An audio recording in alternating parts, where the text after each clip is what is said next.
Welcome, Kerry. And the crowd goes wild. Yay! Hey, everybody. So glad to be here. It's going to be an awesome time. We're going to be chatting.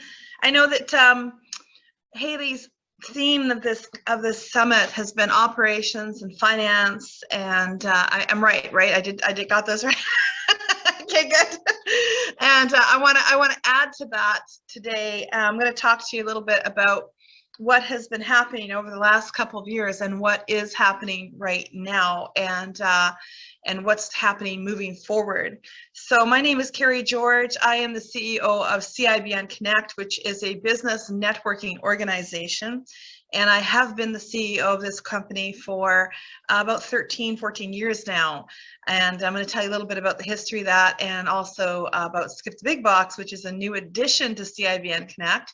And I'm going to just be putting this in terms of like what we have learned about things like finance and operations over the last few years, and why that might be important to you. And it's going to be exciting, okay? Because I only do exciting. I hate boring.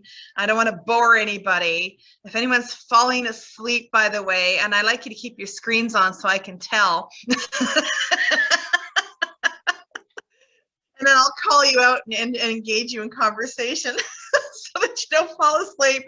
But I want to talk to you a little bit about that. So CIBN Connect, we got started many years ago, 13 years ago or more. It was like about 2011. I, at that time, had a business that was all about helping people with their online marketing. And this was when online marketing was brand new. So I would start to talk to people about online marketing. And originally I was going out trying to kick the doors open to places like oil and gas companies and big companies. I live in a city where oil and gas is a big deal. It's Calgary, Alberta, Canada. Lots of oil and gas type of people. So I was trying to get in front of big companies because I thought I could sell the idea of doing their social media, content for them, like Facebook ads and Facebook backgrounds, and writing their blogs and doing email marketing and this kind of stuff. And I was search engine optimization trained and all this stuff when it was all brand new. And I remember going into these group meetings or these boardrooms, usually with a bunch of old boys. Anyone ever been to the old boys club? Yeah. So there was a lot of that. And I would go in there and try to convince them that social media was not a fad, that it was going to last. Can you imagine that today? This is only 13 years ago, and we were having those conversations about this is a fad and it's not going to last. Well, it turns out it did last. But as I was going around meeting different people, I run into these networking organizations, networking groups. And I discovered that if you went to a networking meeting where there was usually in those days one person per industry that would get together for lunch every week. Anyone ever go to a club like that? Do you ever see that? Ever? Wave at me. Yes, yes, yes. Okay, so you know what I'm talking about? All right, so you'd walk into the room and you'd sit down, you'd order a meal, and you'd usually, get to talk to at least one or two people on the right and the left to you. Or if it was a mixer, you might be able to talk to more people because you were exchanging business cards. Well, I found out if I went into these group meetings that I could talk to 30 or 40 business owners at once. And that many of the small business owners were way more open-minded about using my services. And that's how I got involved with networking. And so I started to get my clients there, and it wasn't very long. I was starting to make a significant amount of money from my business for marketing by doing this, because this was where there were a lot more business owners and they were pretty open-minded about doing things differently. As things have gone along over the years, I realized that networking meetings is a great place to meet people who are open-minded, really, because the very fact that they're there means that they're open-minded. I don't know if you know this or not, but 80% of all businesses fail in their first 5 years. 80% of all businesses also do zero networking. So the very fact that you are here today in a summit, following along, networking with each other in breakout rooms, means that you are in the 20%. It could even be as high as 85%, Aaron. In fact, the stats usually show that over 10 years that it gets higher. It actually, about 90% of all businesses fail in their first 10 years. So not a lot of us left after 10 years. And the reality is that those that are networking tend to be around longer. And some of the stats we've seen in our personal organization at CIBN Connect has been that, we went 9 years in Calgary, Alberta, Canada, in a time of oil decline without actually losing a single member to business failure in 9 years. And we had hundreds of members, part of CIBN, that paid monthly fees. So if you can imagine that. So networking makes a huge difference. And it did for me right away. I started to get clients like this. And this was the old way of doing it. We would walk into a room, we'd hand somebody a business card, we'd take a business card. And a lot of the work of networking came down to the follow-up the next day. You had to call these people back. And we'd always say the gold was in the follow-up. Along the way, I got pretty good at networking because I actually bought one of the networks that I was attending. I really liked this group. It was a lot of fun. I started doing some volunteer work for it. And it was a group that had only monthly meetings, and it was called the Calgary Business Network. And the owner of it mentored me, and I started to earn more money as a result of being part of this group. And then he wanted to do this unforgivable thing. He wanted to retire. Right? And I'm like, you can't retire. I'm getting all this money from this networking group. A lot of my clients are coming from here. And he says, well, why don't you just take it over? It's like, okay, what would that entail? Well, I'll sell it to you for a small amount, and you can just take it over and you can have all the assets. There's a website, the Facebook page, and there's some, you just you have the logo and all this. So I bought it.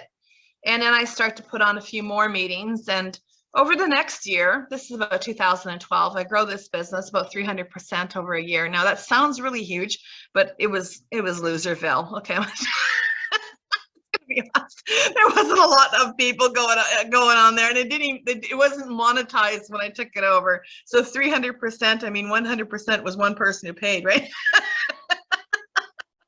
That'd be 100% increase at that time. But so we had some people joining. It was starting to grow. I put together a mastermind group, and I put together a level of membership, and I convinced a few people to join.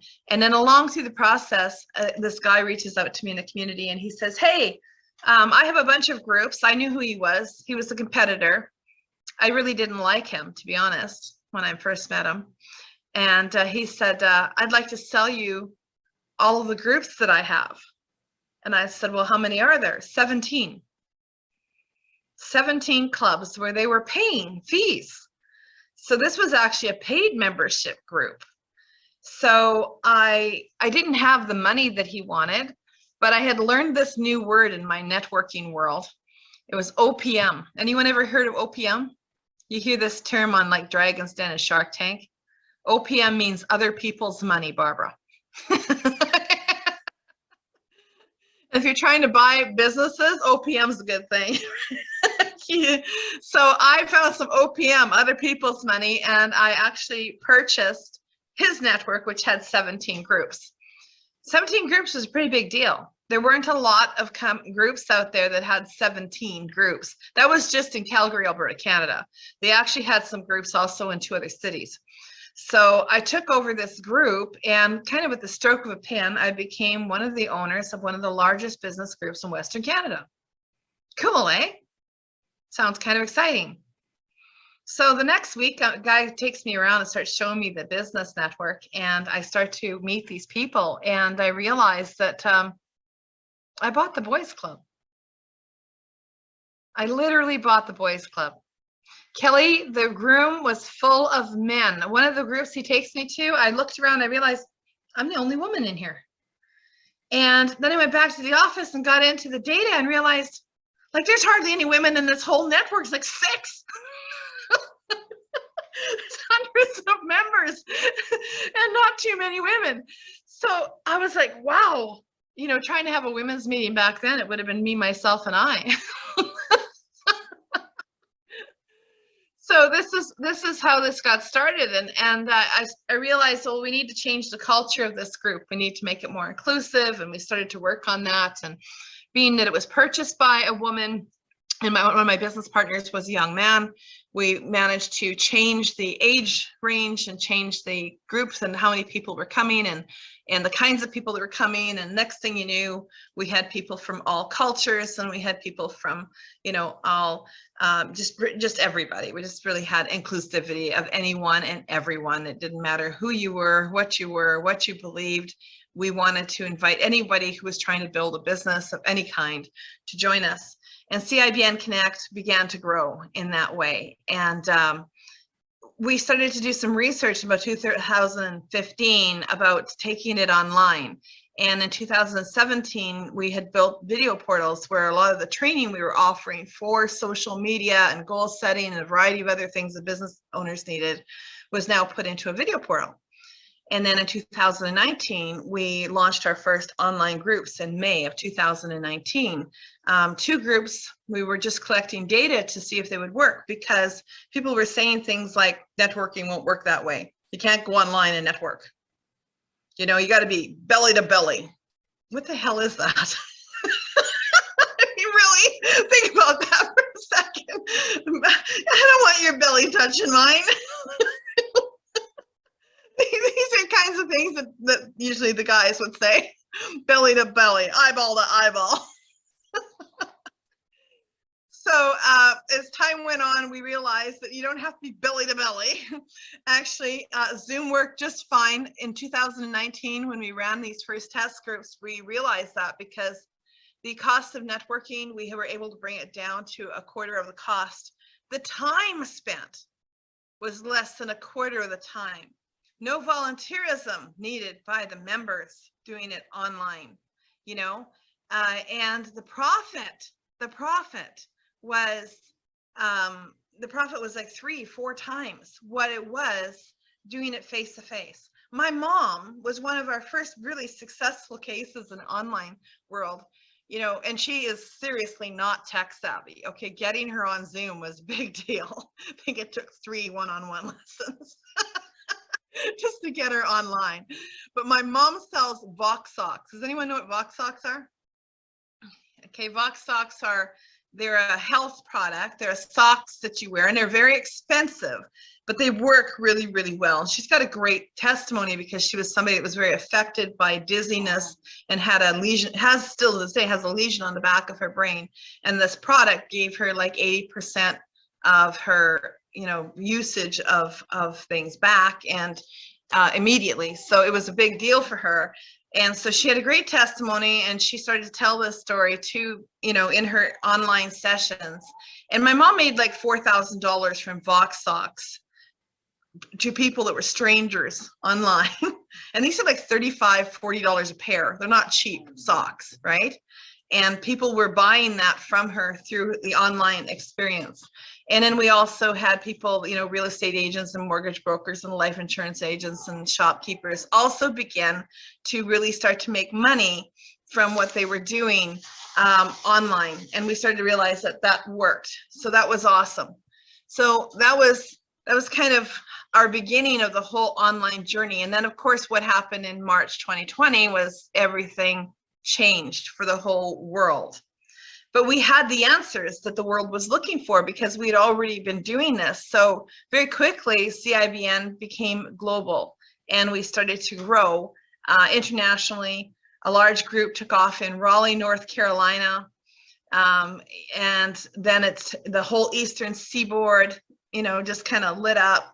And we had the answers that business owners were looking for. A lot of people wanted to go online and do stuff on Zoom, which was great. But we also knew we had data, and we could prove that it was like a quarter of the cost, a quarter of the time, which are the 2 biggest issues business owners have over and over again. If you want to talk about finance and operations, these are problems. What is the time that you take in spending on something, and what is the finances, the revenue that comes in from it? Networking is a fabulous way for you to start earning more money in your business. Before I had a networking organization and I was running a business, a digital company, networking was bringing in $150,000 a year for me. That's because I knew how to do it right. And I meet so many people out there who They just dip their toe in the water and they don't even know that networking is the answer in many cases that they're looking for. You know, you got a marketing budget, it's a very small amount of the budget should go to networking, because like for CIBN, it's $77 a month, multiple meetings, lots of training, all kinds of stuff that comes for that. Where can you get marketing for $77 a month? Hello? Like that's pretty darn cheap, you know? Now you do have to get out there and actually talk to people, but you want to be part of a network that actually shows you how to do that. So over the last few years, we've built this networking success path, and we show people how to do it, and we help them to actually take that and turn it into revenue for their business. Yeah, Ailey says, what? I got to talk to people? Is that $77 Canadian? No, sorry. It's a global business, so we had to pick one universal currency, unfortunately. It's USD, but it's still a small amount of money. I mean, you can't get any kind of marketing that works for less than $300-500 a month minimum. I'd say 500 would be the minimum, you know, that you'd be spending on any marketing that worked. You know, you don't want to be looking for cheap marketing. Cheap marketing means no effectiveness. Zero. So when you're a marketing person, when Erin's telling you she can help you with this thing and that thing and this thing, and she can, you know, she's giving you some pricing and some quoting, you know, you should pay it, because having a professional do the work for you has value, right? And in the networking realm, I mean, you're paying a small amount, but you're going to become the professional, and you're going to be shown how through the process. That's kind of how it goes. Well, a lot of other things happened over the last couple of years, and you know, there's just been so many differences and changes in our lives and our economy, and also in the way that we do business. I think many of you would realize that, right? That there's been a lot of change. Who has noticed that there's been changes in business in the last 2 years? Raise your hand. Yeah, right. Okay, so in the chat, just type out 1 or 2 things that you have noticed that have changed in business in the last 2 years. Okay, just jot them out, throw them into the chat. Every business is now an online business. That's great. That's right. Or they should be if they're not. They're going to be suffering if they're not doing something online, right? That is true. What else? No one can keep staff. And no one wants to be staff anymore either. I can say that's probably why they can't keep them. Right? Lots of businesses closed, unprecedented numbers of businesses closing. Absolutely.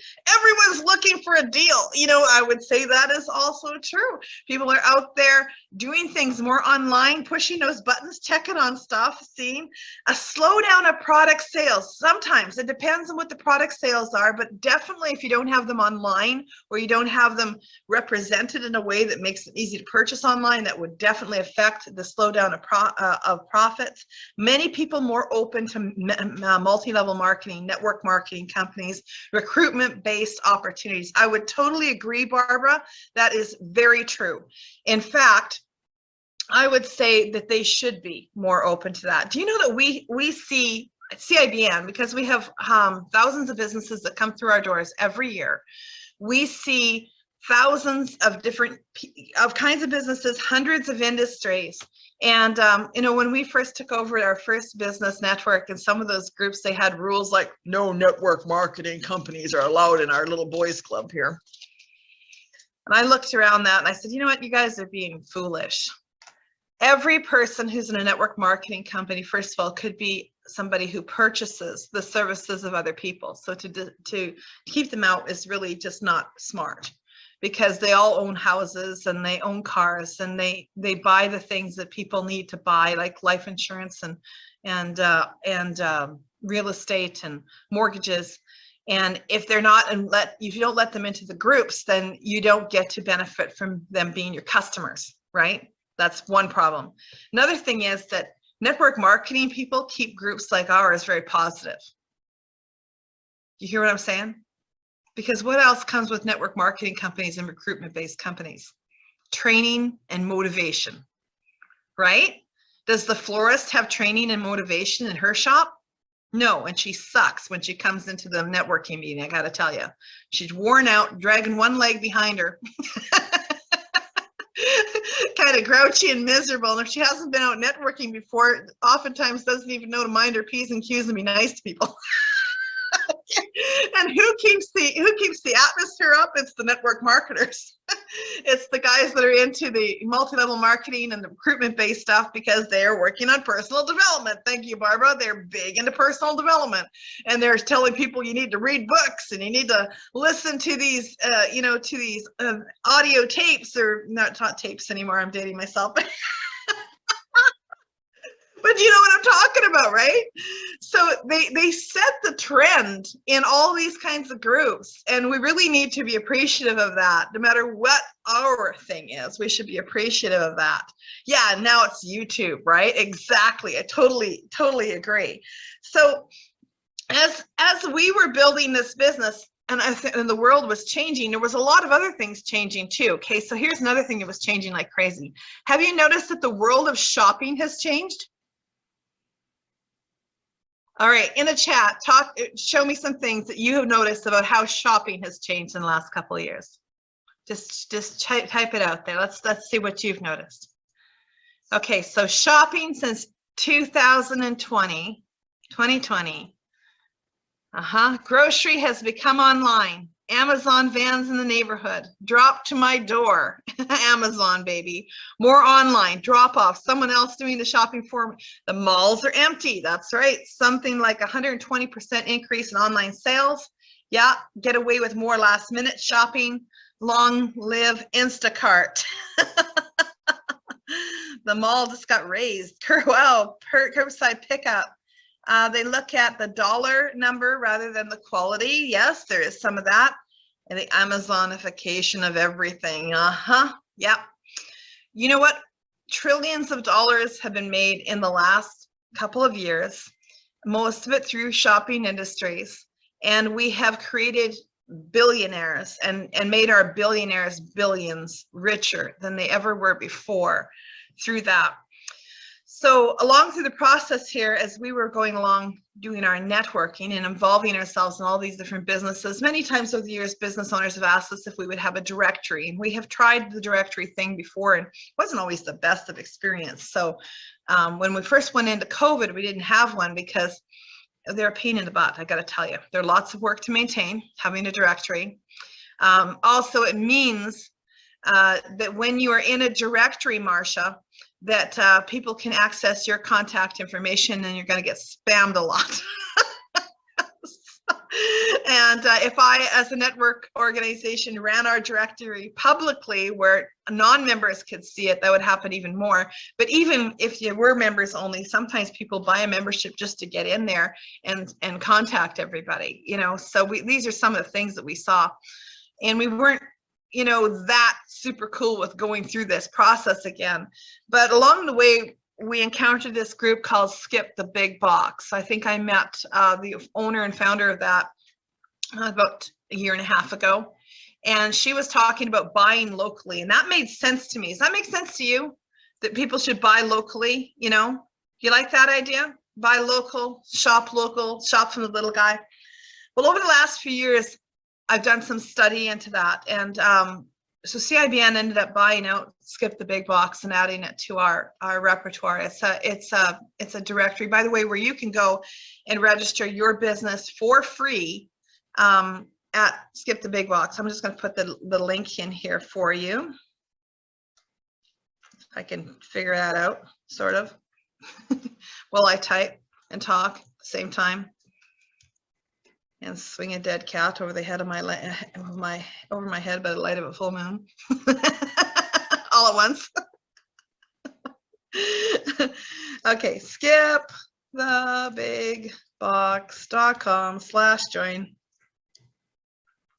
Okay, I think that's right. There we go. Okay, so you can go there and sign your business up at skipthebigbox.com for free. There's paid levels there if you're interested in that as well, but even just being on there for free will help your business because you'll be registered, and you'll come up higher in the search engine optimization in your community for just being on there. So there's that. But during the process of learning about shopping, I started to look at shopping in a different way.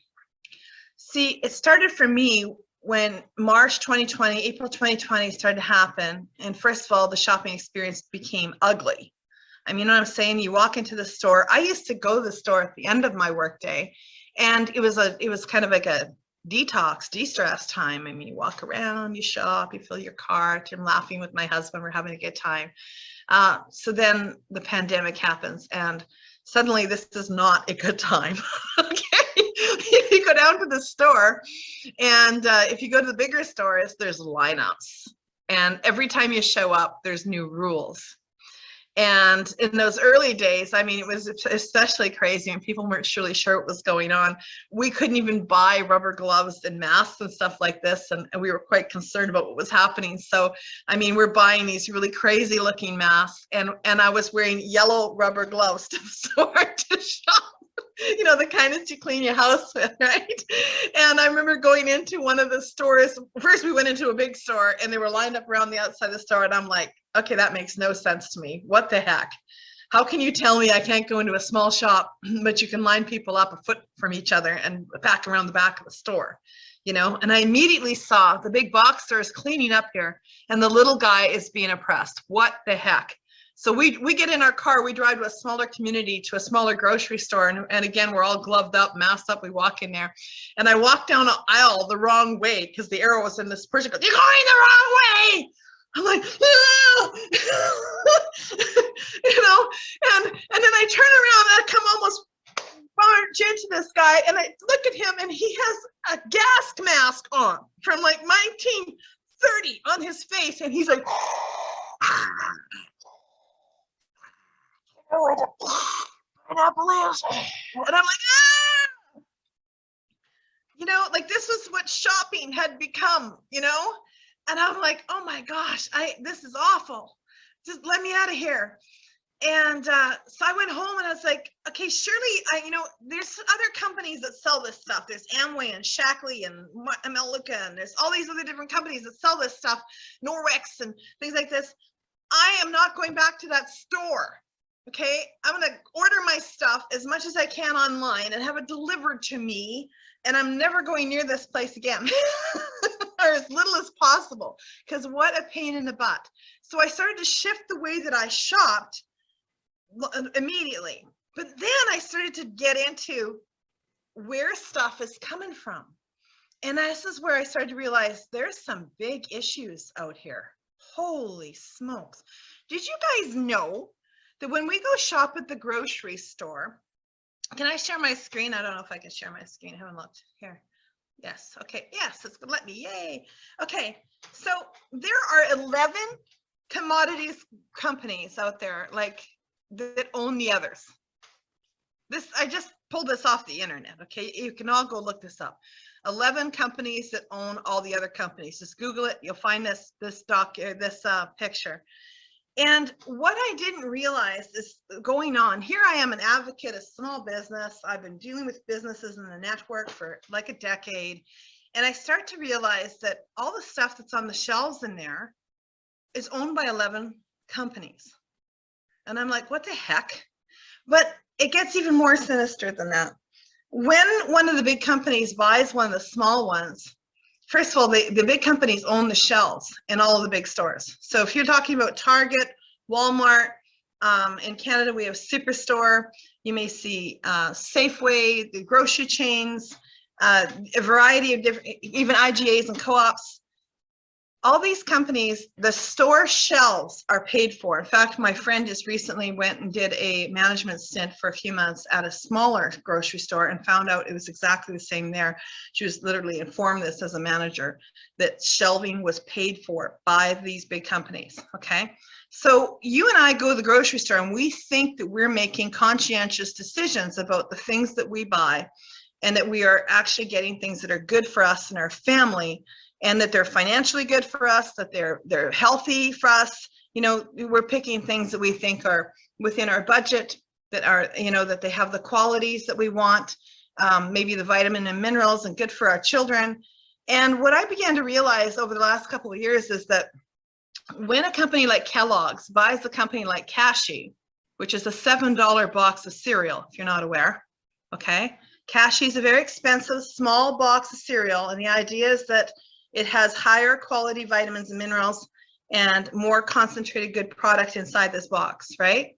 But when Kashi is purchased by Kellogg's, the first thing Kellogg's does is reformulate the product and they put it back on the shelf.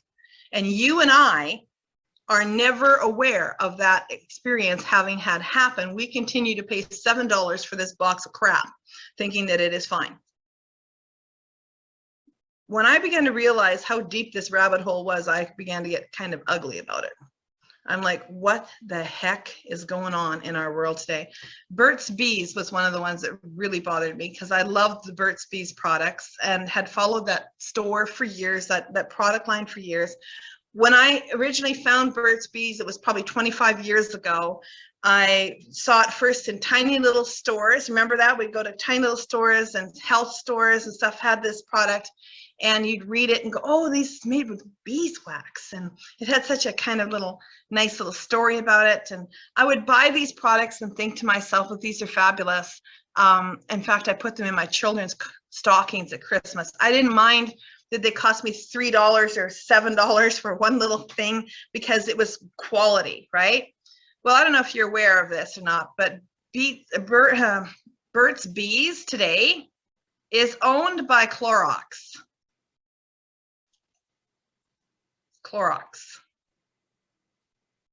Okay, and it was reformulated almost immediately as soon as the purchase was made. And if you've noticed the difference in the quality of that product, that is why. See, I had noticed the difference, but I thought it was me.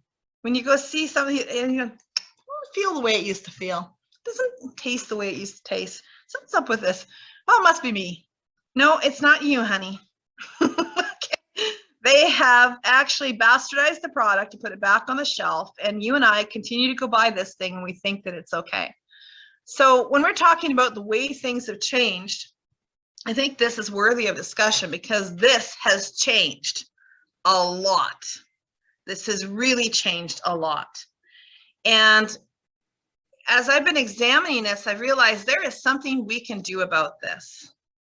We can shop back. Instead of fighting back, we can shop back. Okay? You see, if we changed our buying habits where we didn't give 100% of our money to the big box stores because it's just fine, there's nothing we can do about it. There is something you can do about it. Okay? We can vote with our dollars. We don't have to give them to them. Okay? So one of the things that I have here for you today is actually, this is the WEN survey. And I'm just going to put it here. If this story bothers you, I would encourage you to go take that survey and fill it out for Haley, because Haley is getting involved in the Shop Back project. Okay? And many of us are getting on board in shopping back. Okay? If we changed the way that people shop, even by 25%, we can change the world. We don't have to make everybody change 100% of their buying habits. But if they could change 25% of their buying habits, we could make a significant enough difference to say that, hey, no, we're not standing for this. This isn't right. Okay? When you've got companies like Johnson & Johnson that have their policy is they would rather actually continue, they keep the poison in the product, asbestos and baby powder, for example, rather than changing that. Because it's cheaper to pay the lawsuits than it is to change formula. Hello? When you're buying the cleaners off the shelves in the big box store, yeah, it's shocking, isn't it? When you're buying the cleaners off the shelves in the big box store, they know that they're poisonous, okay? They have more poison control calls because of cleaner than any other reasons, okay? The cleaners that are on the shelves, they know that they are toxic. They know that if you clean your house with them once a week, it's the equivalent of smoking a pack of cigarettes a day. Who has stopped smoking in the last 25 years? Hello? I did. I stopped smoking many, many years ago because it wasn't healthy for me. But cleaning my house would accomplish the same thing to my lungs. Hello? So it's time we shop back. It's time that we do things differently. And Skip the Big Box is part of that. We want to register your small business. Shopping back is part of that. there are things that we can do that would make a difference. We could purchase our meat from a local butcher instead of from the big box store. We could purchase our vegetables and our fruit from the farmers markets, or we could do eggs and milk from the Hutterites or the Amish, or those types of community farms, rather than getting them from the big box store. But there's also places that we could buy the shampoo, the conditioner, the mouthwash, toothpaste, all that kind of stuff. And not only would it come from a company that is not publicly traded on the stock market, which, by the way, is part of the problem, okay? Because when it's traded on a stock market, then it's not the people who are involved in making decisions. They're not encouraged to make decisions based off the heart. They're encouraged to make decisions based off the bottom line. It is the ugliest form of capitalism that there is. Capitalism doesn't have to be ugly. We always say at CIBN, happy capitalism. Because it doesn't have to be ugly. It could be adding value. It could be looking after one another. It could be just having a free market system where we're able to buy and sell with freedom, but not to the point that we are taking advantage of less fortunate people or destroying the planet. Am I right? Yeah. So I would encourage you to go take the survey, tell us what your feelings are, and then Haley will reach out to you, or myself or Paige will reach out to you, and we will have a discussion about how we can help you shop back and change the way that you shop. And not only do it, you could just be a shopper and shop back and change the way you shop, or you could become part of the revolution. And you can have your shopping paid for. Who'd like free groceries for the rest of their life? How does that sound to you? Yeah. So that's part of what we're doing here. The journey from the networking to skip the big box, the shopping revolution, it's been a long journey. But I think it's a worthwhile journey. All this stuff has been going on behind the scenes for years. And you know what? We are the women. We make the purchasing decisions when it comes to the groceries. Am I right? We can make a difference with our wallets. All we have to do is band together, create an army of women, and we can change the world. And I think it's the most worthy cause that we've ever seen on the planet, because what is going on by us avoiding this issue is destroying everything that we hold dear. So it's time that we stand up and we shop back. So I would encourage you to take that survey and do it, and look forward to your call. And we'd love to bring you into the shopping revolution and change the way we shop and shop back against this monstrosity that has been working our planet over. So I'm done. Back to you, Haley. Thank you.